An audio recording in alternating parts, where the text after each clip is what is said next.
Ora então, muito boa noite, sejam bem-vindos à estreia do novo programa aqui do Lamas TV, nada mais, nada menos do que consultório interativo. E porquê é que tem este nome consultório interativo? Porque nós vamos falar sobre saúde e bem-estar, aqui com a nossa, primeiro tenho que fazer aqui, com a nossa doutora Filipa Marques. Boa noite, Filipa. Também com a nossa convidada Daniela Coelho. Já vamos falar um bocadinho com a Daniela. Primeiro vamos dizer exatamente o que é que se trata este programa e como é que podem participar neste programa. Porque vocês que estão aí desse lado podem participar, podem deixar comentários, podem fazer sugestões e até perguntas.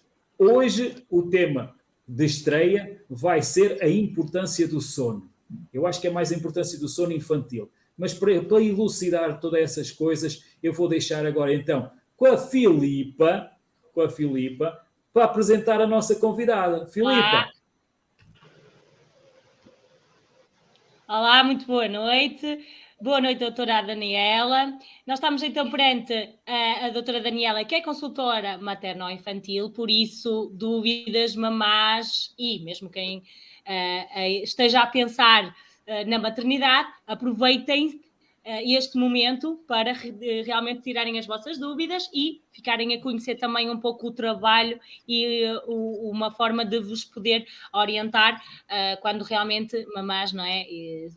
Se me permite a doutora Daniela, mamás quando vocês realmente têm dificuldade no sono das vossas crianças. Ou seja, é consultora materno-infantil com especialização no sono infantil.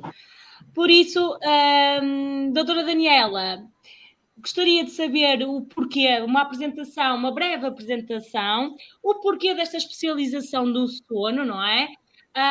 E lá está, porquê de ser tão importante o sono nas crianças, não é? Por isso, apresento um bocadinho de si e realmente o porquê a direção deste foco que é o sono. Olá, boa noite a todos. Antes de mais, deixem-me desejar-vos boa noite.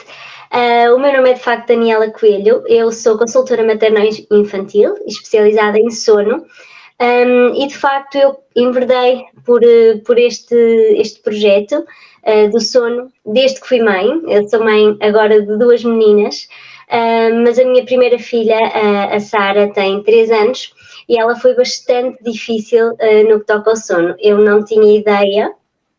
Toda a gente fala de que é difícil a maternidade, mas de facto aquilo que mais me custou foi mesmo a privação de sono. Senti mesmo muito na pele o que era estar em privação e, não gostando da sensação, tentei estudar.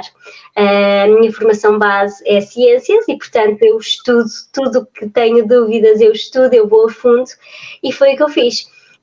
Eu estudei, eu formei-me, e depois, mais tarde, especializei-me mesmo na área do sono, com o propósito, no caso, de ajudar a minha filha e de me ajudar a mim também, e depois de ajudar e chegar a mais mães e a mais famílias na mesma situação e com a mesma dificuldade que eu. E foi nesse sentido. Agora, o que é o sono e porque é que o sono é tão importante? Então, o sono diz, e há um ditado popular que diz isso mesmo, que o sono é meio sustento. E de facto o sono é um processo fisiológico que ninguém consegue ensinar, é um processo que nasce connosco, ou seja, nós nascemos a saber dormir e nascemos a dormir, é das primeiras coisas que nós fazemos quando nascemos mesmo. Mas de facto acaba por ser um desafio porque nós nascemos com o cérebro bastante imaturo e, portanto, há de facto várias estratégias e várias alternativas que nós podemos sempre colocar os pais a par para facilitar tanto a entrada no sono como a manutenção de um sono saudável e de um sono bom. Da mesma forma como nós e cada vez mais nos preocupamos com a alimentação dos nossos filhos e nós somos os responsáveis por lhes garantir que eles têm um desenvolvimento saudável. Da mesma forma como olhamos para a alimentação, devemos olhar para o sono. E nesta sociedade em que vivemos, eu acredito que o sono é bastante negligenciado, porque nós, adultos, deitamos muito tarde, temos a tendência de cada vez fazer a vida mais tarde, deitamos mais tarde, acordamos mais tarde, e isto é muito pouco saudável. E, portanto, a minha orientação será sempre no sentido de informar e empoderar os pais acerca do sono, dos seus benefícios, e depois, obviamente, a estruturar e definir algumas estratégias com os pais para os orientar nesse sentido. Ou seja, aqui, doutora Daniela, ou seja, o que é que acontece aqui? Possivelmente, eu não sou da área, não é? A doutora Daniela é de uma área completamente oposta à minha e, lá está, não sendo mamã, isto também é tudo uma novidade para mim. Como está a falar, efetivamente, o sono difere segundo a faixa etária? Como é que é as etapas do sono infantil ou do próprio sono em questão?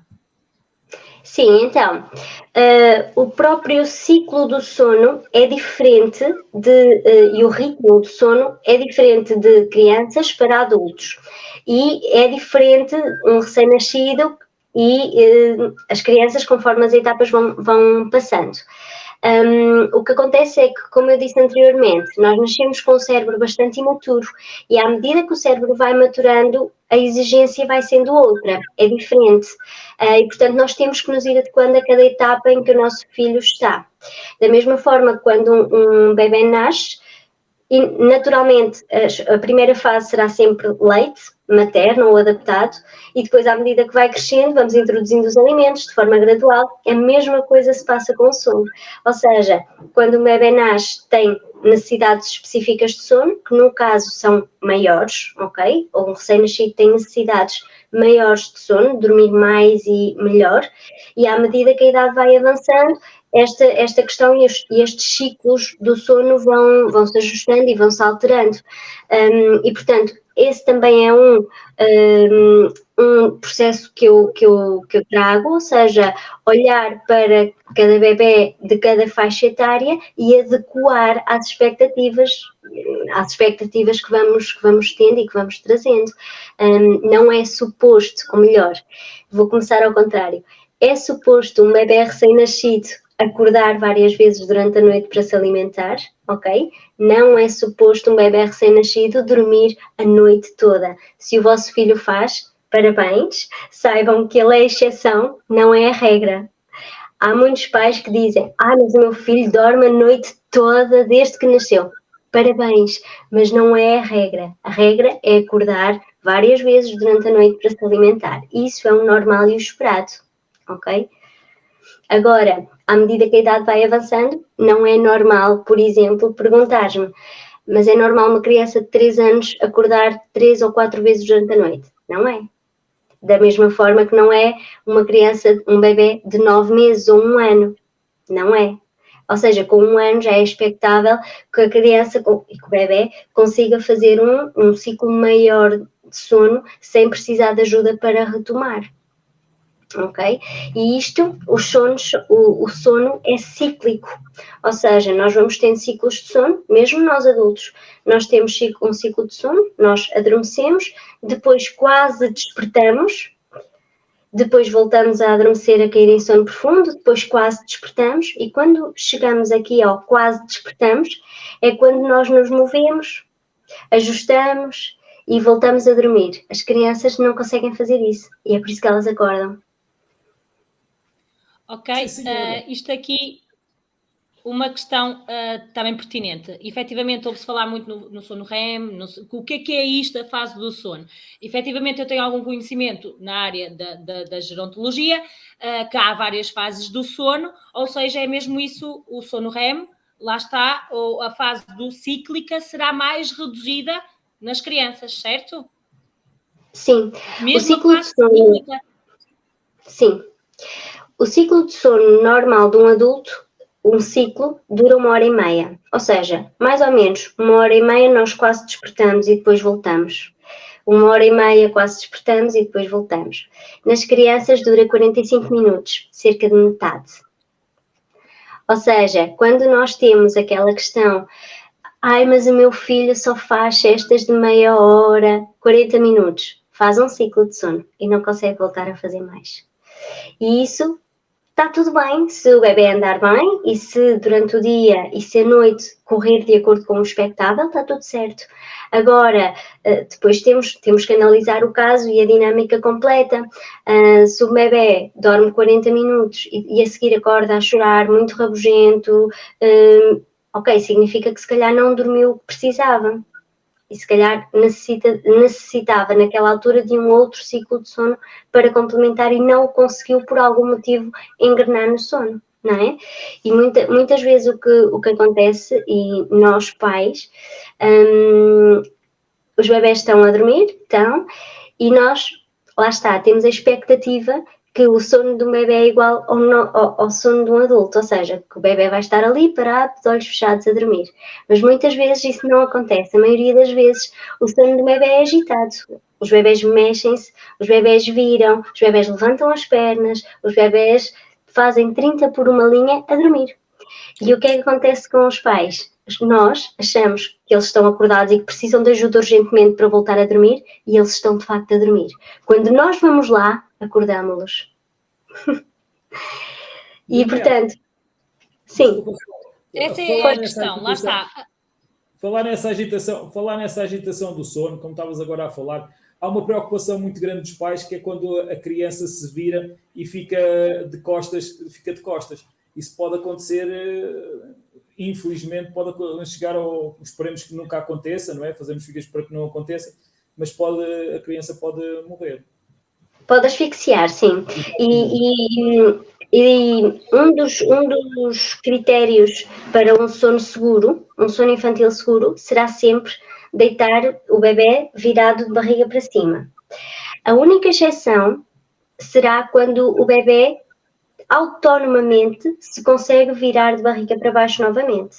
Se ele for autónomo a fazer o movimento de barriga para baixo e, novamente, se precisar voltar a virar de barriga para cima, está ok. A partir dele consegue sair dessa posição e está tudo bem. Agora, se nós durante um dia percebemos que é um bebê que está a treinar virar de barriga para baixo, mas ainda não consegue revirar de barriga para cima, quando percebemos que o bebê virou de barriga para baixo, devemos, nós, por iniciativa, virá-lo de barriga para cima novamente. Está bem? E isto é algo que provoca muita ansiedade aos pais, de facto. Mas quando o bebê é autónomo no virar, não temos que nos preocupar, porque ele é autónomo a sair da posição também. E, portanto, à partida, se ele estiver com alguma dificuldade, ele irá virar-se novamente de barriga para cima e ficará tudo resolvido. Agora, a nível de segurança, é outra das coisas que é super, super importante avaliar em consulta, porque até aos 6 meses há sempre um risco de síndrome de morte súbita. E este risco, é por este risco que nós aconselhamos o bebê a dormir no quarto dos pais até aos 6 meses.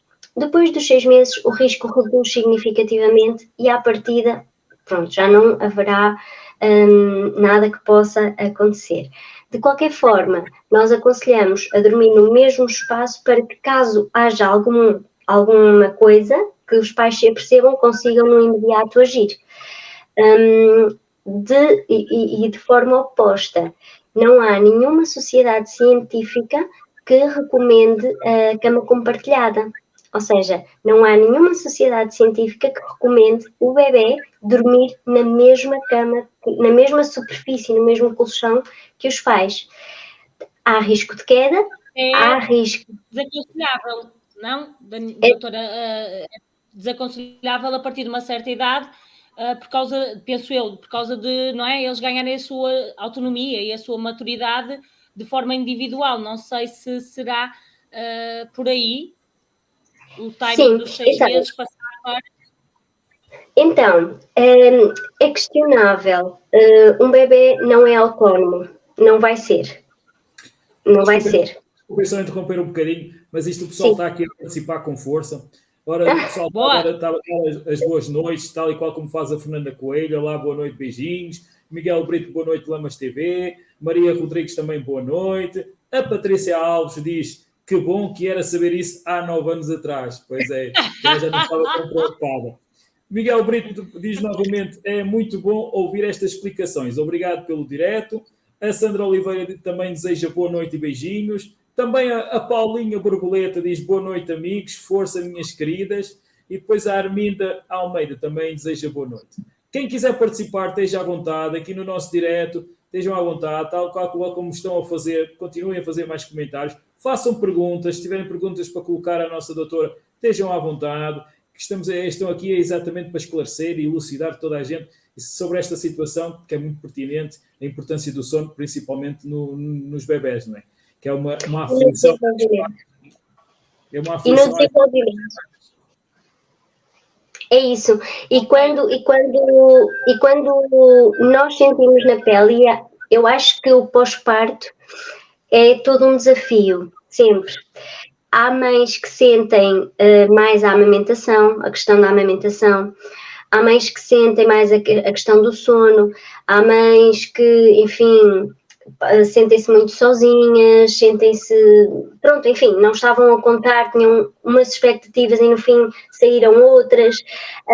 E, portanto, eu acho que quando nós engravidamos ou estamos a pensar ter filhos, nunca estamos preparados para o que aí vem. Essa é a primeira.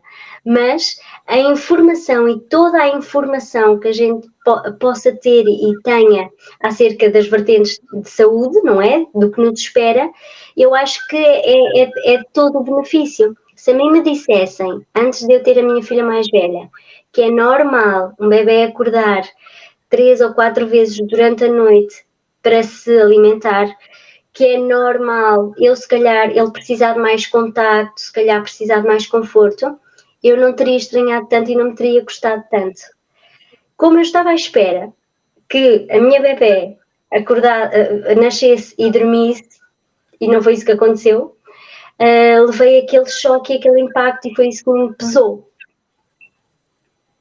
Força. Doutora, já agora é uma questão que eu sei que é muito usual indicarem essa questão, relativamente ao acordar o bebê para dar alimentação.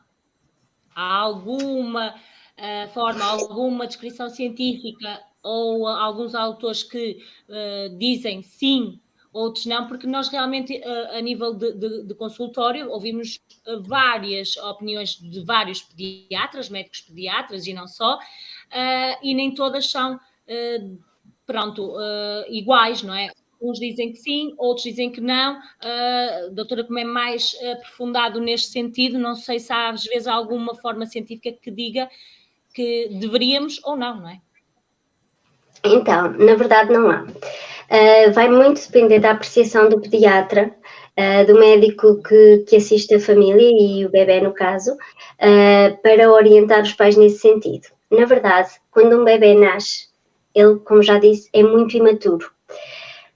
O que acontece e o risco de um bebê dormir demasiado tempo seguido é o risco de hipoglicemia. Ou seja, um bebê entra em hipoglicemia, não consegue reagir ou pedir alimento e deixa-se ficar.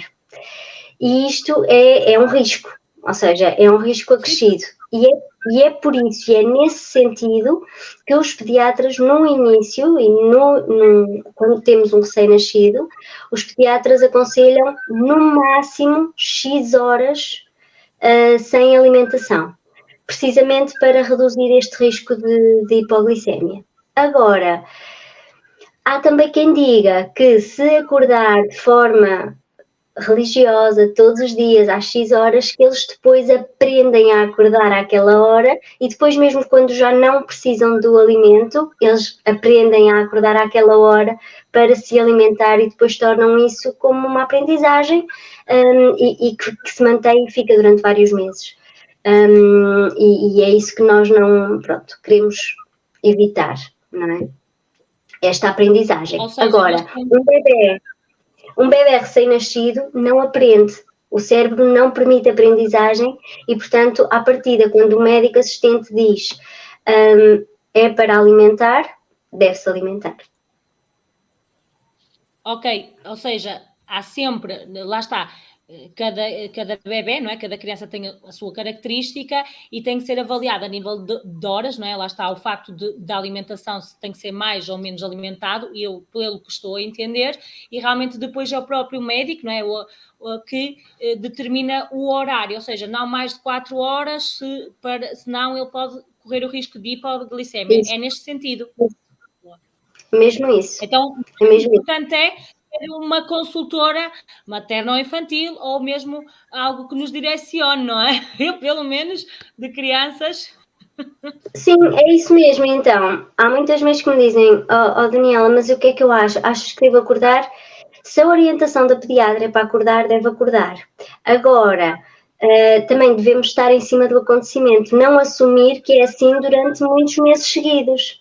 Não, se calhar o bebê precisa de acordar de 2 em 2 horas no primeiro mês, se calhar no segundo mês já só precisa de 3 em 3 ou de 4 em 4, e se calhar no terceiro mês já pode fazer 6 horas seguidas sem ser preciso acordar. A questão é que os pais depois assumem que é para acordar sempre de X em X horas e fazem isso de forma tão consistente e tão persistente que os bebês acabam por aprender sendo de forma tão consistente. Então, os bebês aprendem mesmo assim, com consistência. E quando há uma mudança de hábito, também só de forma consistente é que nós conseguimos fazer e praticar esta mudança. Ora bem, temos aqui mais pessoal a concorrer, agora a participar, isto não é concorrer, é participar. Temos também a Sandra Ferreira, que deseja boa noite e que diz que tem uma bebé agora de 11 meses, mas sempre dormiu bem a noite toda. Ela até agradece.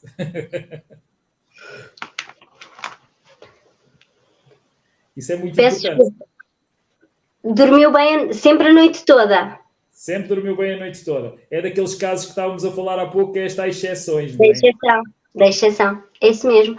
Sim, e há bebés, na verdade, que não são nada exigentes, nem com o ambiente, nem com... Ou seja, há bebés que nós conseguimos ir para uma festa e eles levam no carrinho e eles dormem e está tudo certo, ou seja, não são, de facto, bebés exigentes, nem com o ambiente, nem com os estímulos. Mas, de facto, há bebés que isso não acontece. Há bebés que não adormecem noutro ambiente sem ser o ambiente de sono. E o que é o ambiente de sono? É escuro, é silêncio, e é de facto neste ambiente de sono que o sono é de melhor qualidade e é mais efetivo.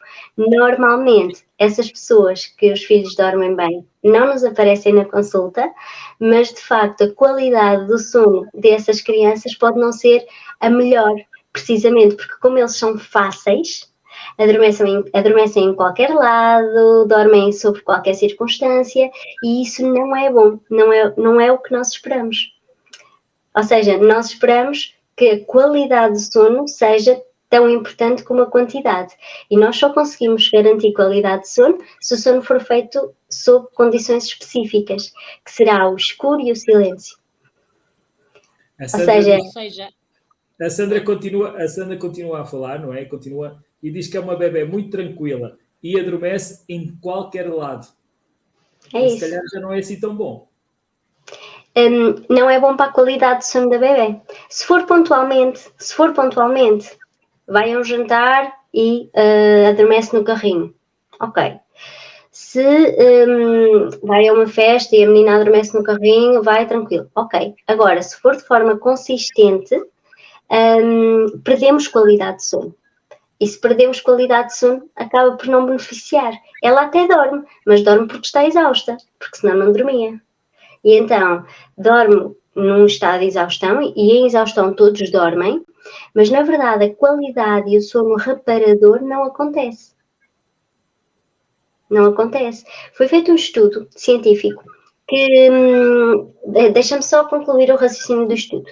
Foi feito um estudo científico que queria provar a formação de melatonina, que é a hormona indutora do sono, e eles colocaram um ponto de luz atrás do joelho de uma criança e mediram os níveis de melatonina da criança naquela noite. E verificaram que aquele ponto de luz atrás do joelho, que nem sequer era visível, afetou significativamente a produção de melatonina naquela noite. Ou seja, estamos a falar de um ponto de luz que estava atrás do joelho, não era perceptível, mas afetou os níveis e a formação e a produção de melatonina naquela noite. O que é que isto significa? Significa que nós, se dormirmos com luzes de presença ou com qualquer outro tipo de foco de luz, o sono não é tão reparador. Ora, exatamente. Não é? Ou seja, é importante nós criarmos estratégias e essas estejam definidas para que realmente o sono seja, não é? Reparador e efetivamente faz todo o sentido. Não sabia do estudo, é interessante realmente nós temos esta opinião, porque muitas das vezes utiliza-se a luz de presença com o receio e pode então realmente estar aqui, se um ponto de luz influencia, uma luz de presença, então, não é? Pronto, haverá outro estudo. E então, as luzes de presença servem para nos acalmar o coração a nós. Porquê? Porque nós vemos a criança, nós conseguimos perceber se a criança está bem ou não. A nós é que nos faz falta a luz, não propriamente à criança. Agora, o que é que eu aconselho sempre? Ok, a criança acordou durante a noite, nós precisamos de amamentar. Para algumas mães é difícil fazer com tudo às escuras. Então ligamos a luz de presença, olhamos, colocamos e desligamos a luz de presença. Certo? Ou seja, ter este método de ligar e desligar quando não é preciso é um dos métodos.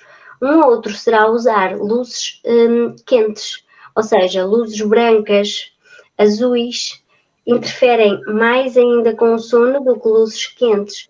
Luzes laranjas ou vermelhas interferem ligeiramente menos, mas todas elas interferem. Continuamos aqui com a Sandra. A Sandra continua a responder, não é? Aquilo. Ela diz que sim, que ela nota que a qualidade de sono não é a melhor e é pontualmente, só aos fins de semana e nem sempre. E depois, ele nunca acorda bebê, ela acorda por ela, mas sou apologista que os bebés devem se habituar a vários contextos e diferentes ambientes. Durante o dia não pode estar tudo às escuras, mas sim à noite um ambiente tranquilo. Então, esse é um dos mitos, grande mito, que é, durante o dia, os bebés e as crianças devem dormir com luz e com barulho para se habituarem. Não é bem verdade. Primeiro, porque as cestas são precisas as cestas no bebê são tão importantes quanto o sono noturno. Ou seja, o cérebro precisa parar, descansar, recuperar, para depois voltar à aprendizagem e a desenvolver-se. Quando nós não proporcionamos um ambiente adequado durante o dia, o que acontece é que essa reestruturação não é feita da forma adequada, ou seja, temos sempre perca de qualidade naquela cesta, que até pode ter corrido com a duração adequada, mas não no ambiente adequado. O que acontece é que o cérebro consegue sempre captar os estímulos exteriores. Se o bebê tiver a fazer a cesta numa sala onde está a televisão ligada ou até a voz da mãe a falar com outras pessoas, o que acontece é que o bebê, o cérebro, vai automaticamente captar esses estímulos, não vai estar a descansar. Quanto menos estímulos houver no ambiente em que o bebê dorme, mais reparador será esse sono, melhor será esse sono. E, portanto, a nível de qualidade de sono, é inquestionável que é sempre melhor ser no escuro e no silêncio, tanto de dia como de noite. Também, e quebrando aqui outro mito, não é suposto um bebê trocar o dia pela noite. Porque vamos pôr a dormir no dia, na claridade, para não trocar o dia pela noite. Bem, isso não existe. Porquê? Porque o que define o dia e a noite é o ritmo circadiano, que é genético e se forma cerebralmente. Ou seja, nós, como pessoas, geneticamente funcionamos de dia e dormimos de noite. Portanto, não há bebê nenhum que troque o dia pela noite, porque geneticamente nós não fomos feitos para andar durante a noite e dormir durante o dia. Ok? Agora, se a esse bebê é proporcionado momentos de descanso maiores durante o dia, ele vai aprender que naquele período é que pode descansar de forma adequada e bem. E depois, durante a noite, pode ser que acorde várias vezes porque porque está habituado a ter interação a essa hora. E isso é a troca, ok? Que não é, na verdade, uma troca. O bebê, durante a noite, quer dormir. E precisa dormir. Ok. Uma das questões que eu ia fazer há bocado foi exatamente isso. Se quando durante o dia também devemos de apagar as luzes, e realmente faz sentido para o descanso do bebê. Era o que eu ia questionar, mas pronto, já acabámos por retirar esta dúvida. Agora sim, claro que o bebê deve dormir em vários ambientes para... Quer dizer, eu vou reformular.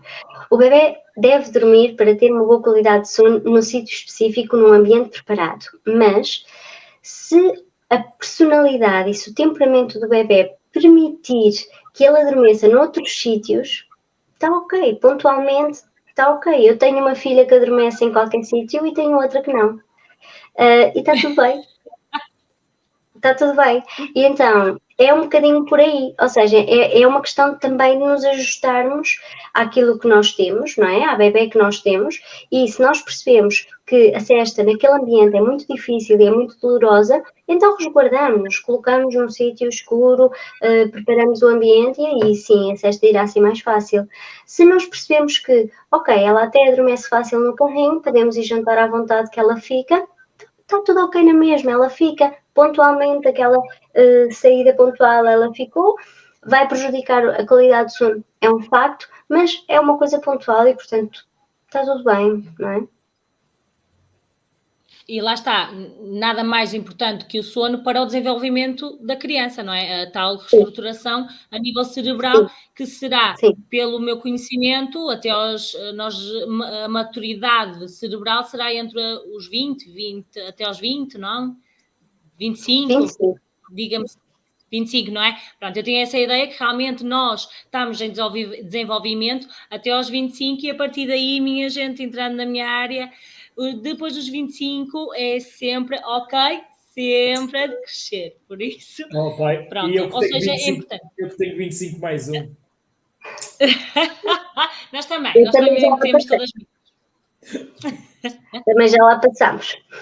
A Sandra continua participativa, continua aqui a participar. Eu queria que fossem mais pessoas além da Sandra. Está aqui muita gente, mas queria que fossem mais pessoas a participar ainda. Ela continua a responder exatamente àquela questão que colocou. Em casos que acompanho, noto que as crianças que estão habituadas a ambientes muito calmos, depois assustam-se por tudo. Aliás, com tudo. Mesmo depois com 2 e 3 anos. Não é suposto. Não é suposto. As crianças habituam-se e adaptam-se a qualquer ambiente, desde que seja feito de forma consistente, novamente. Por exemplo, minha Sara, a minha filha mais velha, não adormece em qualquer sítio. Eu, se sair com ela para uma festa, é certo que ela não vai dormir naquele ambiente. Na escola, eles não conseguem proporcionar um escuro completo, como eu em casa proporciono. Eu proporciono um escuro completo e silêncio. Na escola, ela, para além de ter outros meninos, que muito provavelmente podem fazer ou não barulho, não está o escuro completo, está aquela penumbra, mas ela, se abrir os olhos, consegue ver. E a Sara faz a cesta na escola. Porquê? Porque foi direcionada para a cesta naquele ambiente e naquele contexto. Ou seja, ela percebeu que no contexto escolar é assim. E isso é feito porque é de forma consistente. E ela aprendeu que é assim. E não tem... Lá está. O melhor e a qualidade de sono é melhor, inquestionavelmente, no sono, no silêncio e no escuro, não é? Agora, nós vamos prejudicar a qualidade do sono dos nossos filhos diariamente por causa de uma situação pontual? Faz sentido? Ou seja, faz sentido eu abrir as luzes e deixá-la dormir na luz e no barulho para ela se habituar, quando isso só vai acontecer de vez em quando? talvez não faça sentido, porque eu estou a prejudicar a qualidade do sono de forma constante, se isso pode só acontecer esporadicamente. Se nessa vez que acontecer, ela até resistir mais um bocadinho porque não está habituada a dormir naquele ambiente, ou porque não quer, enfim, é a minha função, eu que tenho cérebro maturo, não é? Orientar nesse sentido e entender que, ok, queres dormir, não estás a conseguir porque estás num ambiente com muito estímulo, então vou adequar. Tapar o carrinho, proporcionar o mais escuro e sem estímulo possível, recatar-nos, sairmos para um sítio mais tranquilo, se estivermos numa festa, sairmos para um sítio, ou até dar mesmo um passeio no carrinho para um sítio mais tranquilo, em que o bebê consiga entrar no sono de forma mais tranquila também. Há sempre alternativas, não é? Agora, eu, para habituar o meu filho a dormir em qualquer circunstância, vou estar a prejudicar constantemente o sono dele? Não faz muito, a mim não faz muito sentido, não é? Mas eu trabalho com o sono da mesma forma que não faz sentido oferecer, sei lá, McDonald's todas as semanas aos meus filhos para ele se habituar a comer hambúrguer, porque de vez em quando vai comer hambúrguer. Talvez não faz muito sentido. Então, é um bocadinho por aí. Lá está, eu aqui a tentar entender, efetivamente, como nós temos, né, este processo de maturação e desenvolvimento cerebral que é extremamente importante, lá está, nós podemos realmente não notar nos primeiros anos, visto que, não é, que o bebê e as crianças ainda são muito dependentes das mamás, mas podemos estar a prejudicar este desenvolvimento, certo? Se não tivermos este sono, ou seja, ela dorme, efetivamente dorme muitas horas, mas não dorme o que deveria ou da forma como deveria. E poderemos estar a prejudicar a longo prazo. Sim, isso também é muito importante o que dizes, porque se uma criança se deitar à meia-noite e acordar ao meio-dia, dormiu 12 horas, mas é menos saudável que uma criança que se deitou às 9 da noite e acordou às 7 da manhã. Exatamente. Ou seja, a criança que se deitou às 9 da noite e acordou às 7, dormiu menos horas, mas dormiu num horário padrão muito mais saudável do que a outra. Não é? O nosso sono profundo acontece maioritariamente no início da noite. E acontece no nosso adultos e também nas crianças. O que acontece é que nós adultos, quando adormecemos, caímos em sono profundo. Diz.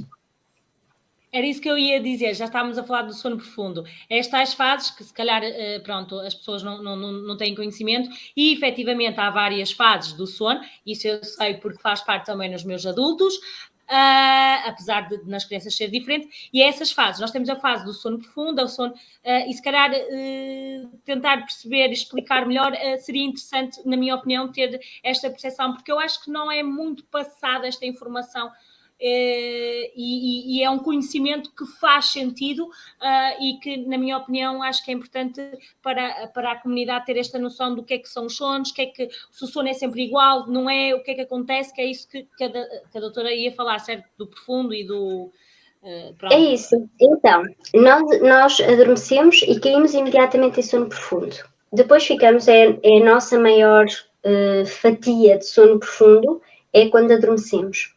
Depois, quando a fase passa de sono profundo e passamos para sono leve, que é o tal sono REM, que é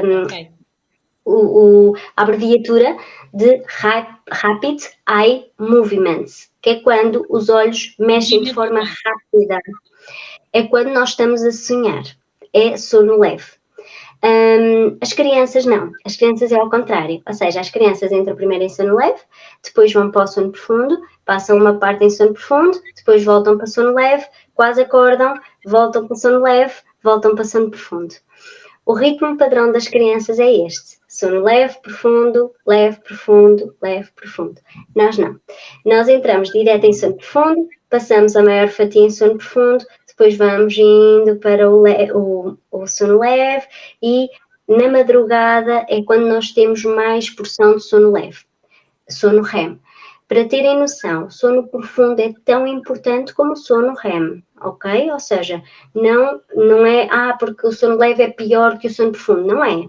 Todos têm estruturas e funções diferentes, mas quando eu deito uma criança à meia-noite, a maior parte do sono profundo que ela ia ter no início daquela noite já não tem.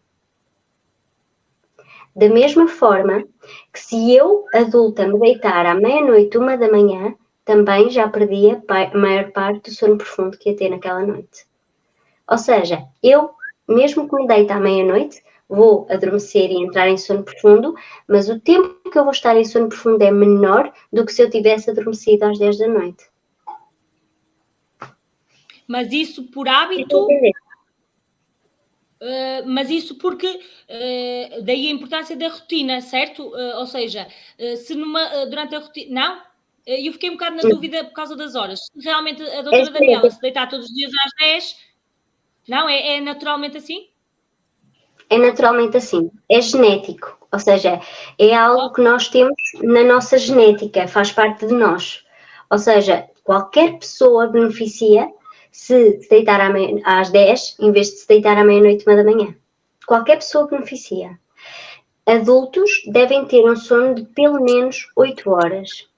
Dormir da meia-noite às 8 da manhã não é assim tão difícil, mas há muita gente que não consegue.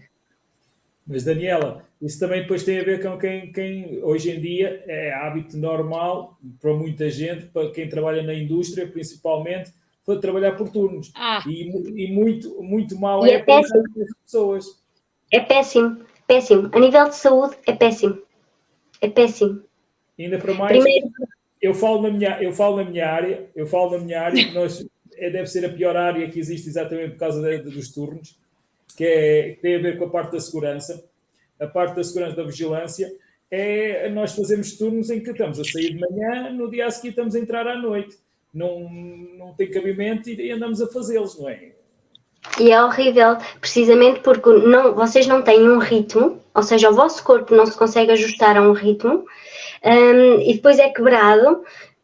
E isto, a nível, eu costumo dizer, vai-vos sair caro, a nível de saúde, porque realmente a nível de saúde quebra imenso. Ninguém é saudável a fazer isto. Ninguém é saudável, não pode. Ou tensões altas, ou colesterol, ou obesidade, ou diabetes, qualquer coisa vai mostrar, o vosso corpo vai-vos mostrar que não é saudável. Não é? Portanto, o vosso corpo e o nosso cérebro precisa parar, recuperar e precisa fazê-lo no momento adequado. Na altura para que foi definido fazer, que é durante a noite. Por isso, Gaspar... Toca a dormir. Olha, já estaria na hora. Já está tarde. Estou condenado.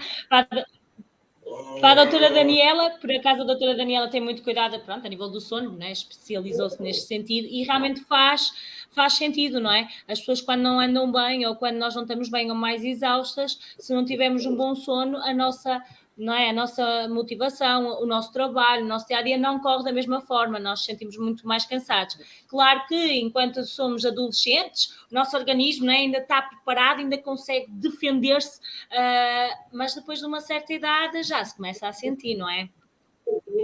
Claro, e depois começa claro, e tudo começa a pesar. E olha, e sabes que a nível do desenvolvimento infantil há muitas causas no sono infantil que, ou seja, se nós tivermos maus hábitos de sono na infância, vai ter repercussões na saúde dos adultos. Ou seja, se nós dormirmos mal na nossa infância, é muito possível que possamos vir a sofrer com doenças metabólicas, estas questões das tensões, diabetes, colesterol. Está mesmo cientificamente provado que isto acontece e, portanto, é o que é. Por exemplo, agora também me lembrei, também há aquela questão dos bebés muitas das vezes não conseguir tirar, as mamás não conseguirem tirar as fraldas durante o sono. Poderá ter a ver com esta falha de desenvolvimento quando realmente eles urinam até mais tarde. Eu não sei muito bem, mas tenho algumas indicações que ainda não consegui tirar a fralda, ou com 3 ou 4 anos ainda faz. Isto faz-me um pouco confusão do porquê e poderá ter a ver com todo este processo não é? de desenvolvimento que acaba por... Isso é uma pergunta muito, muito interessante, porque o desfraldo noturno pode acontecer até aos 6 anos. Até aos 6 anos. Ok. O desfraldo diurno pode acontecer até aos 4, mas o noturno, e pode ser bem desfasado, pode acontecer até aos 6. Qual é a minha orientação nesse sentido? Não devem acordar crianças durante a noite para as colocar na casa de banho a fazer xixi. Isso devia ser punido por lei. Não devia acontecer. Nenhuma mãe devia acordar um filho para o pôr na casa de banho.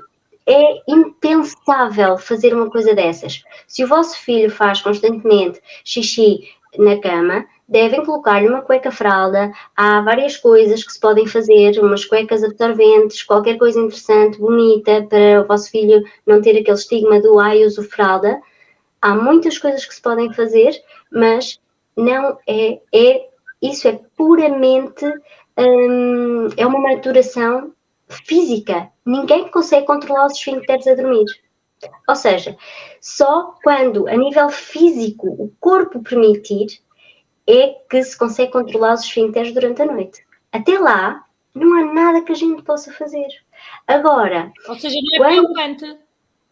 Não é preocupante até aos 6 anos. Quando, por algum motivo, passa os 6 anos e que nós percebemos que temos uma criança com 6, 7 anos que continua de forma frequente a fazer xixi na cama e durante a noite, devemos procurar ajuda psicológica, porque muito provavelmente têm que ser trabalhadas ansiedades, medos, e isso já estará mais relacionado com a questão emocional, não tanto com o processo maturativo do próprio corpo. Ok?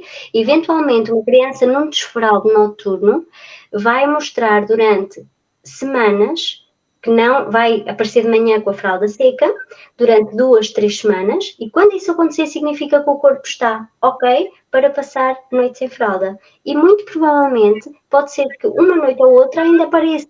Está tudo certo. Ok? É um processo. Ora bem, temos aqui o pessoal a participar, a falar nesta questão do sono. O Miguel Brito diz o seguinte: os horários habitual de sono, ser sempre noturno, eu consigo dar a volta, diz ele, para forçar o corpo a dormir sem ser por exaustão.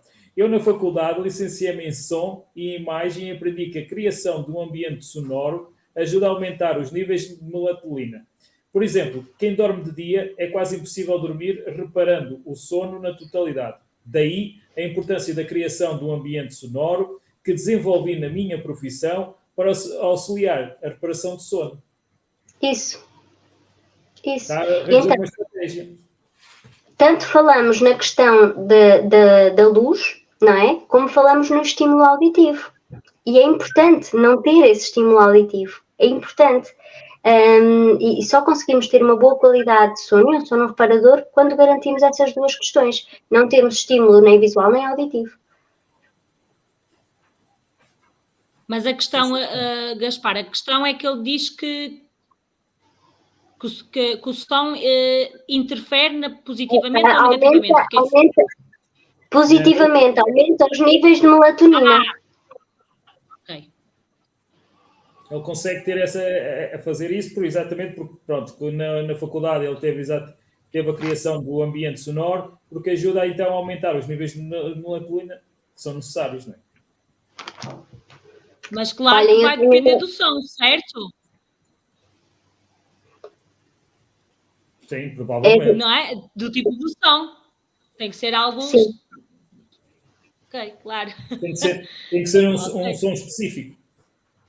Normalmente com as crianças funciona o white noise, que é um som, é um barulho branco, é um ruído branco que se assemelha ao som do útero, algo deste género. É indutor do sono.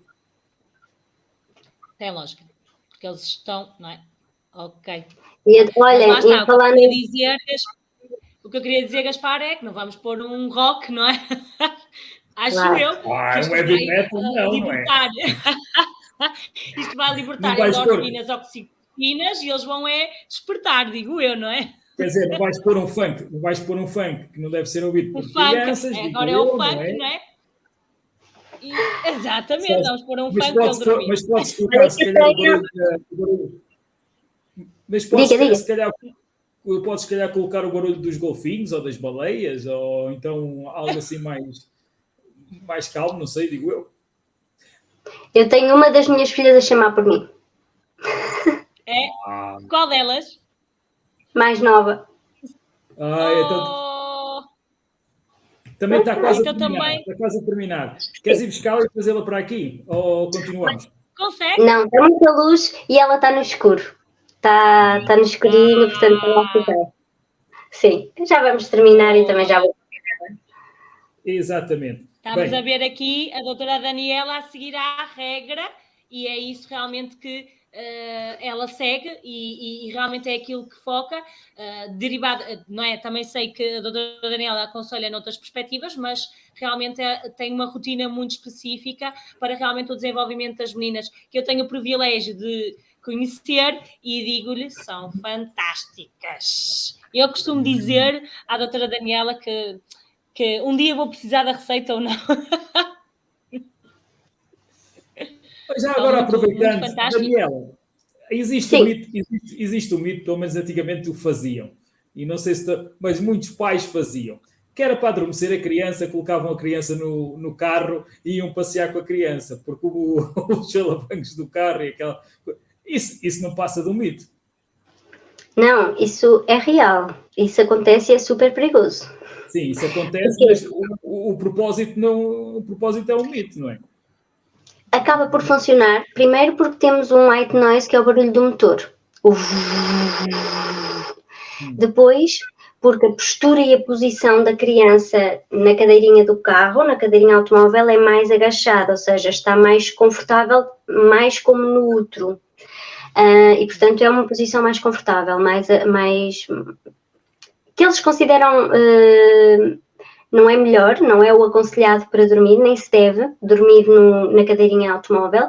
De qualquer forma, como eles estão mais confortáveis, mesmo para reduzir a questão das cólicas e de alguma dordita que possa aparecer, a criança aparenta ficar mais confortável. E depois porque adormece na exaustão, a andar no carro e, enfim... Acontece, agora também acontece pais saírem às 2 e 3 da manhã porque estão desesperados e o bebê não adormece de forma nenhuma, colocam o bebê no carro, eles cheios de sono, porque interromperam o seu bloco de sono e o seu ciclo de sono e dá-se o caso de haver algum acidente, é super, super perigoso. Pois. Não Também façam agora, isso. já agora finalizando, que eu já vi, não é? Nos domicílios que faço, há também agora umas cadeiras que treme supostamente para adormecer mais fácil e tem ali uma vibração. Lá está. Dá o embalo, ou seja, simula um pouco o ambiente intrauterino. Tudo que remeter o bebê para o ambiente intrauterino é favorável ao sono. Tudo, porque dá a sensação de segurança, transmite segurança ao bebê e o bebê acaba por acalmar e entrar no sono de forma muito mais tranquila. Portanto, o white noise, que é o som que eles ouvem das veias e do sangue a circular, funciona. Depois, o aconchego, o contacto, o colo, funciona. O embalo, funciona. Tudo que remete o bebê para o ambiente intrauterino, funciona. No útero está escuro. O escuro funciona. É verdade, boa, boa, boa. A Natália diz quantas vezes. E depois o Miguel Brito, que é esperto, não é? Nem todos os carros têm motor a combustão, pode ser elétrico. Se for elétrico, Verdade, não funciona tão bem. Não funciona tão bem. Mas depois temos também a Sandra Ferreira que diz o seguinte: aplicando o ditado, dormir é meio sustento, certo? Isso. É isso. É mesmo Dormir isso. cedo e cedo é guerra, dá saúde e faz crescer. Dissolto. E para além de ser meio sustento, é a responsabilidade dos pais proporcionar uma boa qualidade e quantidade de sono adequada ao desenvolvimento infantil. É a nossa responsabilidade. Se eu só oferecer más escolhas alimentares à minha filha, ela só vai comer aquilo que eu lhe vou pôr na mesa. Portanto, também é a minha responsabilidade orientar a minha filha para um sono mais saudável e seguro. Portanto, os pais têm que ter mais atenção exatamente ao que fazem E com as valorizar, crianças à noite. e valorizar o sono. Tem que haver um ambiente todo dele propício, não é? Tem que Sim. se criar um ambiente todo propício à criança para que ela também se sinta confortável. Isso mesmo, isso mesmo. Filipa, Eu já tenho uma consultora quando materno-infantil quando engravidar, por isso, se acontecer, Tens não sim. estou muito preocupada, porque tenho sempre esta ajuda, mas acho que realmente há muitas pessoas que não têm este apoio e lá está, a mãe, não é? Principalmente uma mãe de primeira instância, depois sente-se culpada, será que estou a fazer bem, será que não estou? E eu vejo isto nas minhas colegas, nos meus conhecimentos, será que estou a fazer bem, será que não estou? E isto vai também prejudicar o próprio, não é? O próprio descanso da mãe e automaticamente toda esta energia vai ser passada também para a criança, não é? Porque nós também passamos toda... Exatamente. E a criança fica ansiosa, não dorme, chora, depois nós não sabemos porquê e é uma bola de neve. E portanto, Exato. toda a informação que nós possamos ter é crucial para nos ajustar expectativas, tentar perceber o que é ou não expectável naquela fase de desenvolvimento e depois ajustar as estratégias e definir consoante a dinâmica de cada família. E isso é muito o meu trabalho, é muito isso que eu faço. Só mais uma questão, eu sei que a doutora Daniela, que eu conheço, lá está, deve estar mesmo preocupada com a bebê, mas, pois, já sei, mas mais uma questão. Isto porquê? Porque eu vi que a Natália comentou, e se for a Natália que eu estou a pensar, quando é gêmeos, um chora, perturbou, o que é que se faz? Por isso é que temos 2 pais. Boa. Um acolhe um, o outro acolhe o outro. Tem que ser. Ok, boa resposta. Tem que ser. Ora bem, a Sandra gostava de dicas para ajudar mais as crianças no sono, mas estamos a terminar o programa. Como estamos a terminar o programa, estamos a 3 minutinhos do programa, eu peço sempre, tanto aos convidados como também a pessoa que é fixa, que é residente aqui no nosso programa, neste caso a Filipa, e também à Daniela, peço-vos, não nos vamos despedir, porque despedidas é sempre uma coisa feia. Pelo menos para mim, eu acho que é uma coisa feia. Deixem-nos sempre deixamos sempre porta aberta a virem mais vezes, participar, falar das experiências, que é sempre importante. Eu acho que hoje também acabamos por elucidar muitas pessoas que várias coisas, tanto os mais velhos como os mais novos, e como os pais e as mães, principalmente as mães. Mas também tivemos aqui pais e futuros pais também. Ora bem, eu-vos pedir então uma palavra final para quem esteve a ver o programa, para quem vai ver o programa e uma palavrazinha final. Ora, se calhar, Filipa, posso começar pela Daniela? Claro que sim. Olha, então, eu quero só dizer às mães e aos pais que nos estão a acompanhar que peçam ajuda, que não tem mal nenhum pedirmos ajuda quando precisamos, que é melhor pedir ajuda e falar com quem de facto é especialista na área do que andarmos durante anos a dormir mal. Ninguém tem filhos para viver no caos, ninguém tem filhos para não dormir de noite e, portanto, é possível dormir de noite tendo as informações adequadas e as estratégias adequadas a cada um de vocês. E, portanto, é possível, não desistam, não pensem, isto é uma fase, vai passar. Não desistam, peçam ajuda, procurem, não custa nada. Hoje em dia é tudo fácil, consegue-se chegar a todo lado e, portanto, não vivam no caos, não vivam em privação e procurem ajuda, procurem pessoas de confiança e que respeitem o vosso bebê e vos respeitem a vocês nas decisões sempre que tomam, e isso é o mais importante. Filipa. Boa. A minha palavra então será mesmo no sentido de quero que façam também chegar até mim algumas situações no consultório interativo que possa-vos realmente, ou seja, o objetivo, e se o Gaspar me permite, do nosso programa é mesmo esse, é nós realmente demonstrarmos que estamos aqui como profissionais de saúde e que conseguimos orientar, mesmo eu não sendo da área das crianças, consiga orientar profissionais da área e, consecutivamente, por isso é importante vocês escreverem nos comentários, terem dúvidas, se às vezes algum tipo de tema que vos complique ou que realmente vocês precisem mais de informação, é colocar, o Gaspar e eu direcionamos depois os profissionais de saúde e lá está, se precisarem sempre de algum apoio e quiserem mesmo depois algum tipo de consultas, nós indicamos depois os profissionais de forma a também vos permitir segurança. Eu acho que se nós estivermos seguros que estamos a fazer um bom trabalho, seja ele qual for, não é? Seja ele em contexto de trabalho, seja ele em contexto familiar, eu acho que também é mais fácil nós vivemos motivados, bem, e nós estamos bem, automaticamente eu penso que essa energia positiva vai passando, visto que nós estamos numa fase um bocadinho mais complicada e que sentimos, nós como profissionais de saúde, e a doutora Daniela de certeza também o sente, que realmente a saúde mental está afetada, então vamos tentar melhorar, ok? Neste sentido, e dar aqui um bocadinho de apoio, ok? Eu estou desesperada, eu direciono ao Gaspar e vamos tentar então direcionar os profissionais em qualquer questão. Por isso, esperem para o próximo programa que eu não vou dizer mais nada. Exatamente, está feito o desafio, já sabem, podem então, tal e qual como disse a Filipa, podem deixar nos comentários as vossas preocupações ou as questões que queiram colocar e até qualquer coisa que queiram, sugestões, estejam à vontade, pronto. Nós estaremos aqui exatamente para responder, para ver também e poder ajudar. E da minha parte, da Lamas TV, quero-vos agradecer às duas meninas, é sempre um prazer ter flores no jardim, não é? É sempre um prazer ter flores no jardim, é melhor do que ter gatos, prontos. Então, ora, isto é uma brincadeira, meus amigos. O cato da aloe vera faz muito bem, por isso... Ali a primavera faz sim, senhora. Ora, então, muito obrigado a todos.